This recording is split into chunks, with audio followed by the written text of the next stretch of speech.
Example number 5 कोई भी ले लो। मान लो हमारे पास इस तरह का कोई लेटिक है इलेक्ट्रिकल,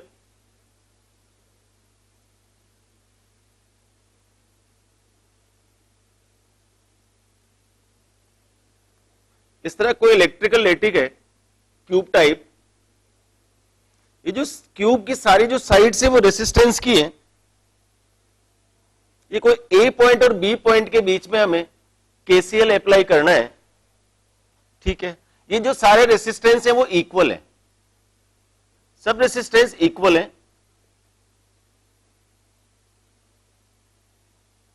सारे रेसिस्टेंस की जो वैल्यूज हैं वो अलग अलग नहीं है, सारे इक्वल रेसिस्टेंसेस हैं। कितनी साइड होती है एक क्यूब में? एक क्यूब में कितनी साइड होती है? 12 साइड्स होती हैं। देखो सारे रेजिस्टेंस की वैल्यू लिख देता हूं, मान लो आर है, सारे आर रेजिस्टेंस हैं, ये आर आर। हमें ए और बी के बीच में इक्विवेलेंट रेजिस्टेंस फाइंड करने। अभी अपन रेजिस्टेंस बाद में फाइंड करेंगे, पहले अपन केसीएल अप्लाई करके देखते हैं कि ए से हमने जितनी करंट देंगे उतनी करंट बी पर हमें मिलनी चाहिए। ध्यान से देखो, मान लीजिए ए से हमने जो करंट ली वो 6I करंट ले ली, 6I करंट है। देखो ए पर 6I करंट आएगी, रेसिस्टेंस 3 रेसिस्टेंस यहां पर है आउटगोइंग में, ये आर आर आर, ठीक है। नाम दे देता हूं तो आपको और सुविधा हो जाएगी। मान लो ए बी वहां है, ये हो गया C D E F G H, सारे पॉइंट्स हो गए। ए पर जंक्शन है, 6I करंट डिवाइड होना चाहिए। बेटा याद रखो, अगर मान लीजिए रेसिस्टेंस की वैल्यू सेम है तो इक्वल करंट डिवाइड होती है सब में। यहां पर हमारे पास 6I करंट है, क्योंकि इसका पोटेंशियल डिफरेंस, इसका पोटेंशियल डिफरेंस, इसका पोटेंशियल डिफरेंस सेम होगा। क्यों सेम होगा? क्योंकि यहां पर रेजिस्टेंस की वैल्यू सेम है, तो इसका मतलब करंट की वैल्यू भी सेम होनी चाहिए। तो यहां पर 6I करंट है, इधर कितनी चली जाएगी? 2I, इसमें कितनी आएगी? 2I, इसमें भी कितनी आएगी? 2I। यानी कि ए जंक्शन पर 6I करंट 3 पार्ट्स में डिवाइड हो जाएगी, 3 इक्वल पार्ट्स में, 2I 2I और 2I। ये 2I करंट यहां से देखो ए से ई पर आए, ई पर आए, फिर जंक्शन है, जंक्शन है, ई से डी पर आर रेसिस्टेंस है, ई से ए पर भी आर रेसिस्टेंस जा रहा है, इक्वल रेसिस्टेंस है, इसका मतलब करंट भी क्या होगी? इक्वली डिवाइड होनी चाहिए। तो इसमें कितनी करंट जाएगी? 2I आ रही थी, तो इस साइड में I और इसमें भी कितनी हो जाएगी? I करंट, ठीक है। ये ए से लेकर होकर सी पर आओ, सी पॉइंट पर जो इनकमिंग करंट है वो कितनी है? 2I। तो इसमें कितनी करंट जाएगी? देखो इक्वल रेसिस्टेंस है, इसमें I करंट और इसमें भी I करंट जाएगी। सिमिलरली ए पॉइंट से जी की तरफ चलो, जी की तरफ कितनी करंट जा रही है? 2I। जी पर जैसे है, यहां पर जंक्शन है, जंक्शन पर करंट को डिवाइड होना है, जी से एच पर एक रेसिस्टेंस आर है, जी से ए पर एक रेसिस्टेंस आर है, क्योंकि रेसिस्टेंस की वैल्यू सेम है इसलिए करंट की वैल्यू भी क्या होगी? Same, I। ठीक है, बांट दिया हमने। चलो अब कौन कौन से पॉइंट बच गए? देखो यहां आ जाओ आप डी पॉइंट पर, डी पॉइंट पर ई की तरफ से करंट आ रही है I और डी पॉइंट पर सी की तरफ से करंट आ रही है I। तो इनकमिंग करंट कितनी है? I plus I। तो इसका मतलब डी पर जो आउटगोइंग करंट क्या होगी? सम ऑफ करंट कितनी हो जाएगी भी? 2I। डी पॉइंट पर आ गए। कौन सा पॉइंट पर आओगे अब? चलो यहां से आ जाओ, एफ पर आओ। एफ पर एक इनकमिंग करंट ई से आ रही है I, एक इनकमिंग करंट जी से आ रही है I। तो इसमें एफ से बी की तरफ जो करंट जाएगी वो कितनी हो जाएगी? 2I। करेक्ट। चलो भाई आगे चलिए, एच पॉइंट पर आइए। एच पॉइंट पर सी की तरफ से I करंट आ रही है, जी की तरफ से भी I करंट आ रही है, तो एच से बी की तरफ कितनी करंट जाएगी? 2I। 2I 2I 2I। B point पर इनकमिंग करंट्स कितनी है अपने पास? 2I डी से आ रही है, 2I एफ से आ रही है और 2I करंट एच से आ रही है। तो आउटगोइंग करंट कितनी होगी? 2 + 2 + 2 6I। कितनी करंट दी थी हमने? यहां से 6I करंट दी थी। बी पॉइंट पर हमें वापस कितनी मिल गई? 6I करंट मिल गई। इस तरह से हमारा केसीएल क्या हो गया? केसीएल अप्लाई कर लिया अपन ने, इजीली अपन इसको फाइंड कर सकते हैं। अभी मैं जब केवीएल बताऊंगा उसके बाद में इक्विवेलेंट रेजिस्टेंस कैसे फाइंड करते हैं इसका, वो भी अपन आराम से फाइंड कर सकते हैं। ठीक है, अब आप कहोगे सर आपने ये 6i करंट क्यों ले ली, हम तो यहां तो कुछ भी ले सकते हैं। चलो आप इसको पॉज करके नोट कर लेना, मैं वापस इसी को आपके अनुसार चेंज करता हूं। मान लीजिए यहां पर मैंने 6i नहीं लेकर के i करंट ले लिया, इसका मतलब थोड़ी कि रूल चेंज हो जाएगा, रूल में कोई चेंज नहीं होगा। ध्यान से देखो जरा, मैं i को वापस हटा देता हूं और आपके अकॉर्डिंग करंट इसमें ले लेता हूं।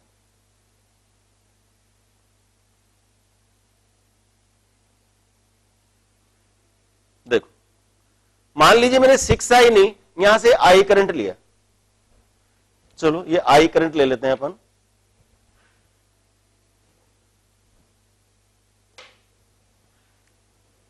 यहां से I करंट A पर 3 इक्वल रेसिस्टेंस से डिवाइड हो जाएगी, I/3, I/3, I/3।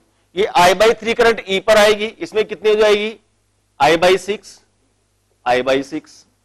I/3 C point पर आ जाएगी, I/6, I/6। ये I/3 करंट G पर आएगी, इसमें कितनी हो जाएगी, I/6 और I/6। ठीक है, डिवाइड कर दिया अपन ने। डी पॉइंट पर आ जाओ, इधर से I/6 इसमें कितनी होगी बेटा, I/3। इधर से I/6, इधर से I/6 इसमें कितनी होगी, I/3।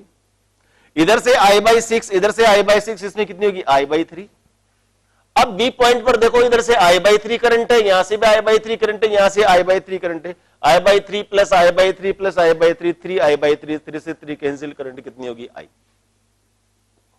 जितनी करंट हमने यहां से ली थी उतनी करंट बी पॉइंट पर निकाल दी। Applied KCL, Kirchhoff current law. Kirchhoff current law में हमें विशेष रूप से ध्यान रखना है, जितनी करंट हम सर्किट के एक पॉइंट पर दें, जब सर्किट से बाहर निकले उतनी कितनी करंट बाहर होना चाहिए, अंदर कैसे डिवाइडेशन हो रहा है, कैसे रेजिस्टेंस के अकॉर्डिंग पोटेंशियल ड्रॉप के कारण करंट डिवाइड हो रही है, और फिर हमें लास्ट में मिलना चाहिए। हर पॉइंट पर भी केसीएल, हर पॉइंट पर भी जो केसीएल है वो वेरीफाई होना चाहिए। ए पॉइंट पर देखो I/3, I/3, I/3 that is equal to I। C point पर कहीं भी देख लो I/6 plus I/6 that is I/3। इस पॉइंट पर देखो I/6, I/6, I/3। In sum of incoming current is equal to sum of outgoing current. ये हमारा KCL, Kirchhoff current law. दूसरा बात करते हैं किरचॉफ वोल्टेज लॉ। आप इसको नोट कर लीजिएगा पॉज करके, Kirchhoff voltage law, KVL.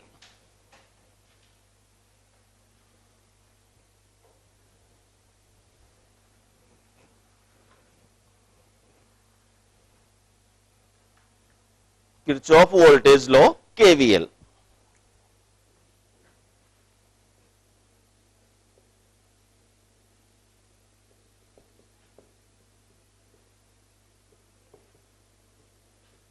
KVL, पहले क्या था, केसीएल, अब ये हो गया केवीएल। इसको अपन लूप लॉ भी बोलते हैं। लूप लॉ, लूप किसे बोलते हैं, कोई भी सर्किट का एक पूरा चक्कर, उसको अपन लूप बोलते हैं। ठीक है, मान लो कोई भी सर्किट का कोई भी लैटिक है, उसमें अपन को केवीएल प्रूव करना है। देखो इससे अलग अलग जो ऑथर्स हैं बुक्स में अलग अलग तरीके से लिखते हैं। आप सीधा सीधा एक तरीका याद रखिए, उससे आपका सवाल गलत नहीं होगा। हमें याद रखना है कि किसी भी लूप में, in any loop of an electrical circuit, an electrical circuit, summation E, summation E का मतलब होगा टोटल ईएमएफ का सम, वो किसके इक्वल होना चाहिए, समेशन IR। ठीक है ना, इसका मतलब sum of EMF equal to sum of potential drops, sum of EMF equal to sum of potential drop। उस सर्किट में के उस लूप में जितने EMF होंगे, सेल को हमें ध्यान रखना है, प्लस या माइनस उसके अकॉर्डिंग सिग्मा E और सिग्मा IR फाइंड करेंगे। सिग्मा IR को क्या बोलते हैं अपन, पोटेंशियल ड्रॉप। तो किसी भी सर्किट के किसी भी लूप में टोटल ईएमएफ यानी कि सारे ईएमएफ का सम कैसा, vector sum.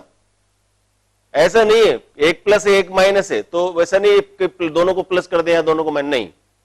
Sigma E is equal to sigma R total potential drop. किसी बुक में अगर ऐसा दिख जाए तो आप उससे घबराना मत, sigma E plus sigma I R is equal to 0 ऐसा भी लिखा होता है। आप कहोगे सर यहां तो माइनस नहीं लगाया, नहीं, वो क्या करेंगे अपन, जो जब रूल बनाते हैं करंट के चलने के और ईएमएफ के फाइंड करने के, वो उसके अकॉर्डिंग अपन बनाते हैं। मैंने जो बता रहा हूं इससे क्या होगा कि तुम्हारा इजीली सोल्व हो जाएगा, ठीक है ना, और याद रखने में दिक्कत नहीं आएगी। अदरवाइज अगर अपन डिफरेंट अपन याद रखते हैं तो बड़ी दिक्कत होती है। देखो सीखते हैं इसको कि किसी भी लूप के किसी भी सर्किट में sigma E is equal to sigma I R ये कैसे प्रूव करते हैं और इनसे फिर प्रॉब्लम्स अपन कैसे सोल्व करते हैं। मान लो मेरे पास एक इस तरह का कोई सर्किट है,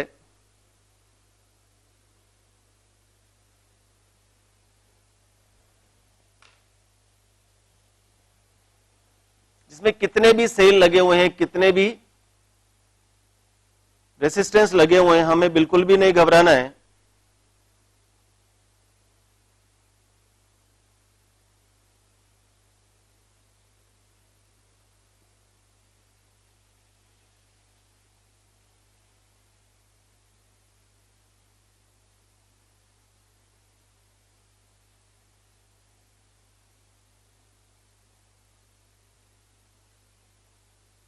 देखो एक बड़ा सा लेटिक बना दिया मैंने सर्किट का, और भी बड़ा हो सकता है, आपको इसमें डरने की जरूरत नहीं है।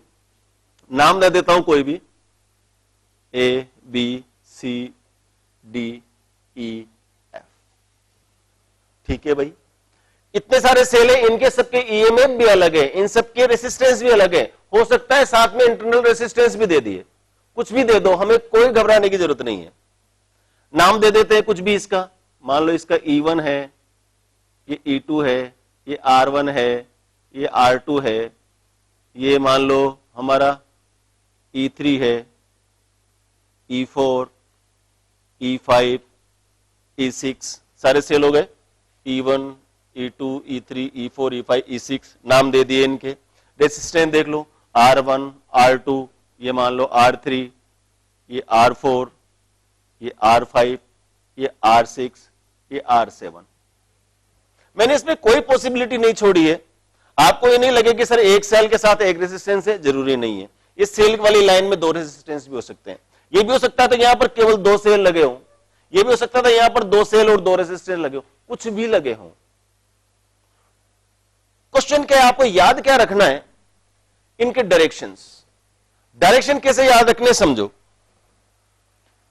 सेल और बैटरी। जब अपन किसी सर्किट में चलेंगे तो सेल और बैटरी के साइन कैसे लेने हैं, वो साइन कन्वेंशन समझना जरूरी है। अगर हम किसी सेल में नेगेटिव टर्मिनल से पॉजिटिव टर्मिनल की तरफ चलेंगे, नेगेटिव से पॉजिटिव टर्मिनल की तरफ चलेंगे, तो हमें जो साइन लेना है वो पॉजिटिव लेना है। यदि किसी सेल में पॉजिटिव टर्मिनल से नेगेटिव टर्मिनल की तरफ चलेंगे, माइनस प्लस से माइनस की तरफ चलेंगे, तो फिर हमें साइन क्या लेना है, नेगेटिव।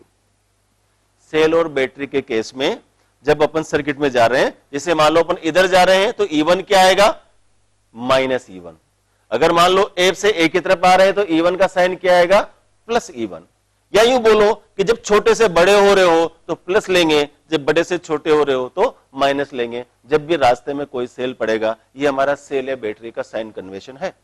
चलो, IR पोटेंशियल ड्रॉप,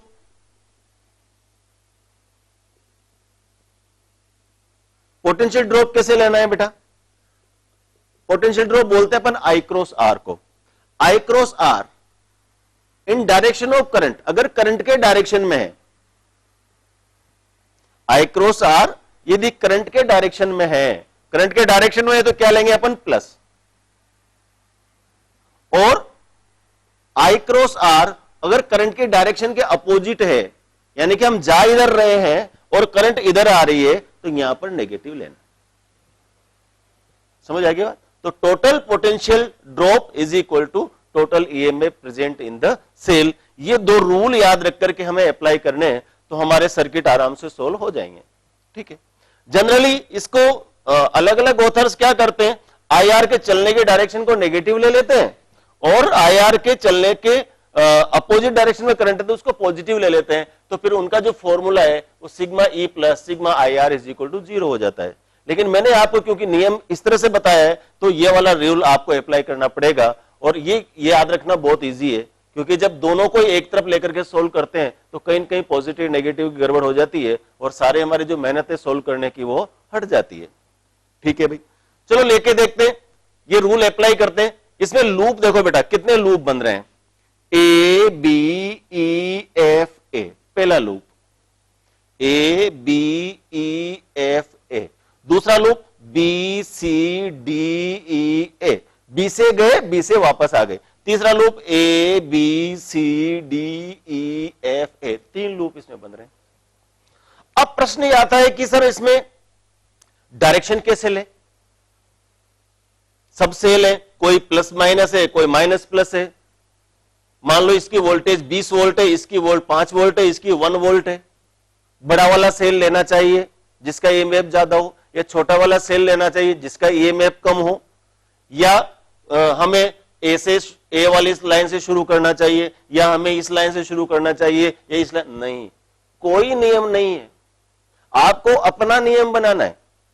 आपको केवल ये बेसिक रूल याद रखना है कि सेल में छोटे से बड़े होंगे तो प्लस साइन लेंगे, सेल में बड़े से छोटे होंगे तो माइनस साइन लेंगे, पोटेंशियल ड्रॉप करंट के डायरेक्शन में पॉजिटिव लेंगे और करंट के डायरेक्शन का अपोजिट है नेगेटिव लेंगे। इनमें से आप किसी भी सेल को लेकर के केसीएल लगा करके करंट डिवाइड कर सकते हो, कोई भी सेल, चाहे ये लो ये लो ये लो, कोई भी एक सेल लेकर के उसके अकॉर्डिंग केसीएल लगाना है और केसीएल लगा करके हमें करंट को डिवाइड करना है। मान लीजिए मैं लेता हूं E1 सेल से करंट ले रहा हूं, मैं ध्यान से समझो जरा, मान लीजिए ये प्लस ये माइनस, मैंने यहां से जो करंट लिया, मान लो ये सेल कितनी करंट दे रहा है, आई करंट दे रहा है, या I1 ले लो।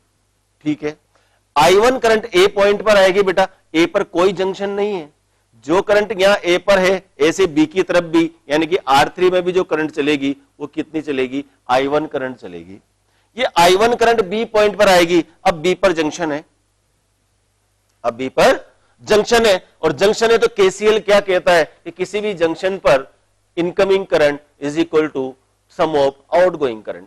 ठीक है, अब I1 करंट आ रही है, मान लीजिए मैं इधर बी से सी की तरफ मैंने इस करंट को डिवाइड कर दिया, यहां से मैंने I2 करंट इधर की तरफ दे दी, तो क्या इस वाली लाइन में अब जो करंट बचेगी कितनी बचेगी बेटा, I1 माइनस I2। भाई इनकमिंग कितनी थी बी पर, I1 थी, अब I1 में से हमने I2 करंट किधर दे दिया, बीसी साइड में दे दिया, तो कितनी बच गई, I1 में से I2 गया तो I1 माइनस I2, ये I1 minus I2 current B से ई की तरफ फ्लो होगी, नहीं समझो ध्यान से। चलो अब बी से ई पर यहां पर करंट आ रही, ठीक है भाई, अब I2 करंट सी पर आएगी, सी पर कोई जंक्शन है क्या, नहीं है, जंक्शन नहीं है तो करंट का डिवाइडेशन भी नहीं होगा। चलो सी पर आए, सी से इधर गए, इसमें भी करंट कितनी जा रही, I2, यानी R5 में भी करंट कितनी, I2, R6 में भी करंट कितनी, I2, क्योंकि वही लाइन है। डी पर आए, डी पर भी कोई जंक्शन नहीं है, जंक्शन नहीं, इसका मतलब I2 करंट सीधी यहां से आएगी सीधी इसमें चली जाएगी, यानी कि R7 में भी करंट कितनी होगी, I2। ई पॉइंट पर आए, अब ई पॉइंट पर जंक्शन है, इधर से करंट आ रही है I1 माइनस I2, इधर से करंट आ रही है I2, ई पॉइंट पर हमारा जंक्शन है, जंक्शन है तो क्या दोनों सम हो जाएगी, incoming current equal to outgoing current. तो R2 में जो करंट जाएगी, ध्यान से देखो इधर, I1 माइनस I2 बीस की तरफ से आ रही है, I2 डी की तरफ से आ रही है, तो ऊपर जो करंट जाएगी कितनी जाएगी कि I1 minus I2 plus I2, I2 ने I2 को मार दिया, कितना आ गया यहां पर, I1। देखो कितनी करंट ली थी हमने, I1 करंट ली थी यहां से, जब वापस अपन घूम कर आए हमारे पास कितनी करंट होगी, I1। KCL वेरीफाई हो गया, किरचॉफ करंट लॉ वेरीफाई हो गया, जिस सेल से हमने जितनी करंट ली थी जब हम वापस घूम कर जाए तो नेगेटिव टर्मिनल पर हमारे पास क्या आ गई, वापस वही करंट आ गई। ठीक, एक वीडियो में मेरे को याद आ गया, मैं बता ही देता हूं, एक ही वीडियो में एक बच्चे ने सवाल पूछा था, सर इलेक्ट्रॉन तो प्लस माइनस से प्लस की तरफ चलते हैं तो करंट का डायरेक्शन हम अपोजिट क्यों लेते हैं। करंट की जो कन्वेंशनल डायरेक्शन होती है बेटा, वो इलेक्ट्रॉन के चलने के अपोजिट साइड में लेती है। वास्तव में करंट का जो चलना दिखाते हैं अपन पॉजिट्रॉन के डायरेक्शन में दिखाते हैं। पॉजिट्रॉन क्या होता है? इलेक्ट्रॉन का एंटी पार्टिकल होता है। इलेक्ट्रॉन दौड़ते हैं नेगेटिव से पॉजिटिव की तरफ, और करंट क्या लेते हैं अपन? पॉजिटिव से नेगेटिव की तरफ, क्योंकि जो पॉजिट्रॉन का चलने का डायरेक्शन होता है वो किधर होता है? कन्वेंशनल करंट के डायरेक्शन हमें उसमें लेनी चाहिए। तो हमेशा कन्वेंशनल करंट जो लेते हैं हम, ये आपका कहना सही है, इलेक्ट्रॉन के चलने के डायरेक्शन में electron rate of flow of electric charge is current, yes 100%। लेकिन हम जो करंट लेते हैं किधर लेते हैं? पॉजिट्रॉन के चलने के डायरेक्शन में। अरे भाई इलेक्ट्रॉन और पॉजिट्रॉन दोनों सेम ही है, दोनों का चार्ज सेम होता है, केवल अपोजिट होता है। ठीक है ना? इसका मतलब ये हुआ कि जो करंट लेंगे हमेशा किधर लेंगे अपन? पॉजिट्रॉन के डायरेक्शन में, सेल के प्लस से माइनस की तरफ। ठीक, चलो भाई केसीएल अपन ने इसमें अप्लाई कर दिया। अब केवीएल अप्लाई करते हैं। अलग अलग लूप है, 3 लूप ले सकते हैं अपन। 3 लूप में कैसे इक्वेशन बनते हैं आप ध्यान से समझने की कोशिश करो। पहला लूप ले रहा हूं मैं ए बी ई एफ ए,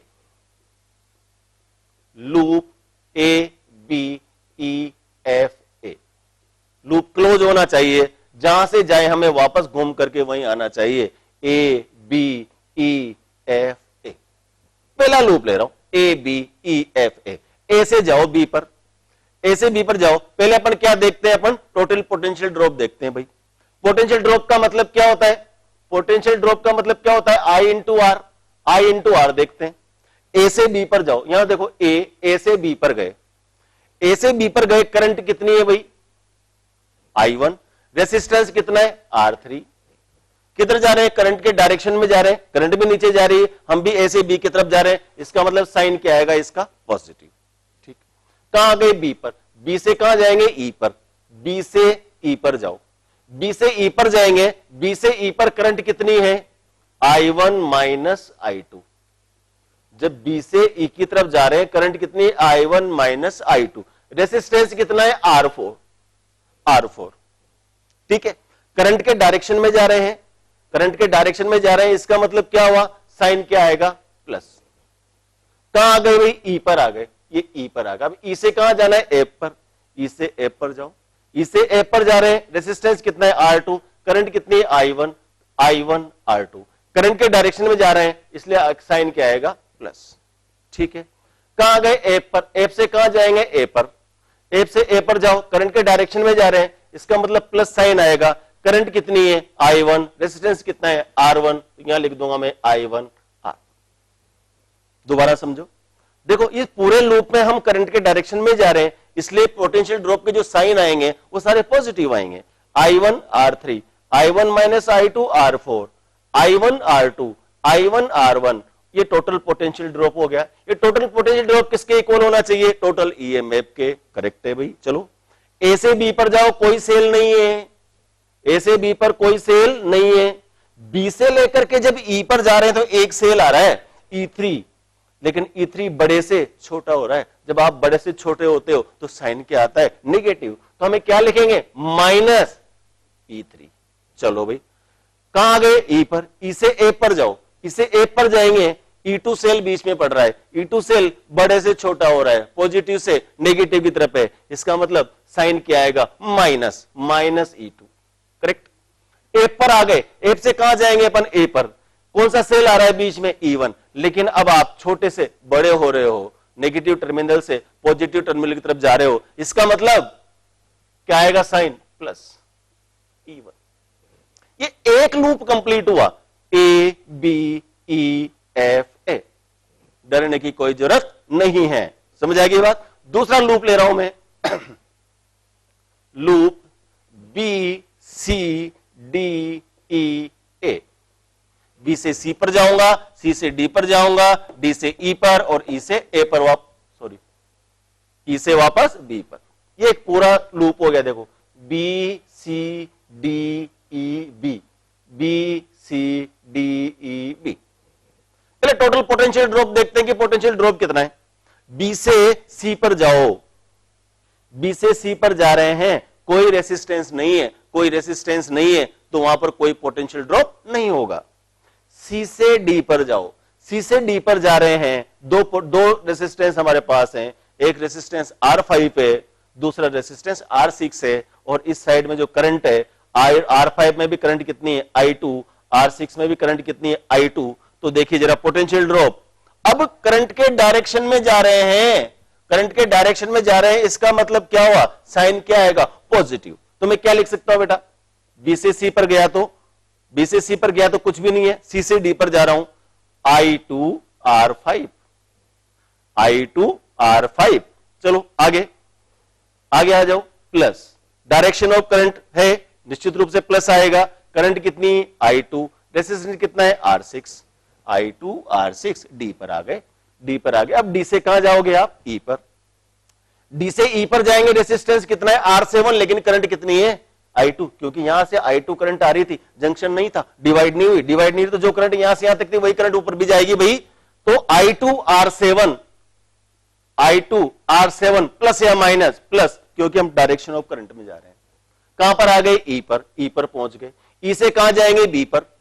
अब ध्यान दो, ई से बी पर जा रहे हैं, ई से बी पर जा रहे हैं, रेजिस्टेंस कितना R4, रेजिस्टेंस है R4, करंट कितनी है, करंट कितनी है I1 माइनस I2, और अब I1 माइनस I2 बी से ई की तरफ आ रही है, और हम ई से बी की तरफ जा रहे हैं, तो डायरेक्शन ऑफ करंट के अपोजिट जा रहे हैं। जब डायरेक्शन ऑफ करंट के अपोजिट जाते हैं तो पोटेंशियल ड्रॉप क्या होगा भाई, नेगेटिव। तो यहां लूंगा मैं minus I1 minus I2 into R4, ठीक है भाई, चलो हो गया, I1 minus I2 into R4, कहां पहुंच गए, बी पर, B C D E B, पूरा सर्किल हमारा हो गया, ये पूरा एक लूप हो गया।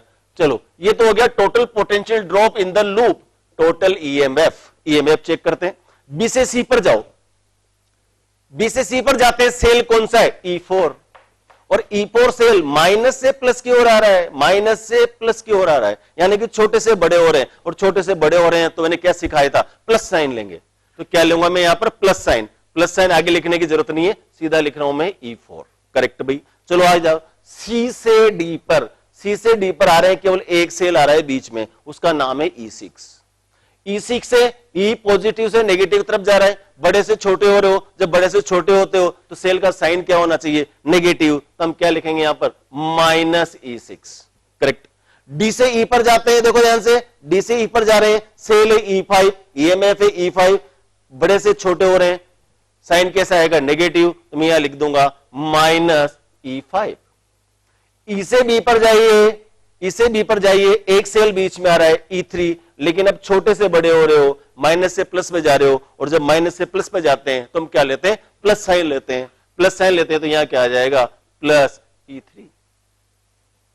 समझ आएगी बात। तो इस तरह से आप इस लूप में कितने भी, ये वाला लूप भी ले सकते हो, बार बार वाला भी लूप ले सकते हो, इसको बोलेंगे अपन loop A B C D E F A। अब आराम से आप इस लूप को देख सकते हो, मुझे बताने की जरूरत भी नहीं है।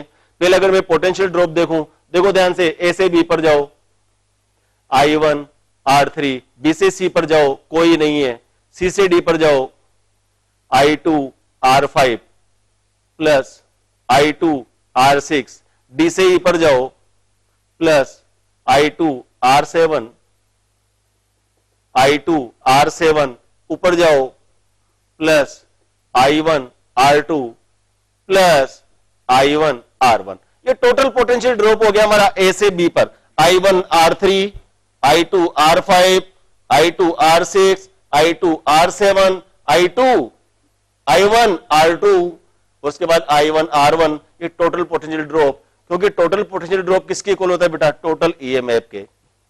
ए से बी पर जाएंगे, कोई सेल नहीं है, बी से सी पर जाएंगे, छोटे से बड़े हो रहे हो, तो क्या आएगा, प्लस का E4। उसके बाद में E6 में बड़े से छोटे हो रहे हो, माइनस E6, फिर बड़े से छोटे हो रहे हो, माइनस E5, फिर ऊपर जा रहे हो, देखो E2 सेल, प्लस से माइनस, यानी कि माइनस E2।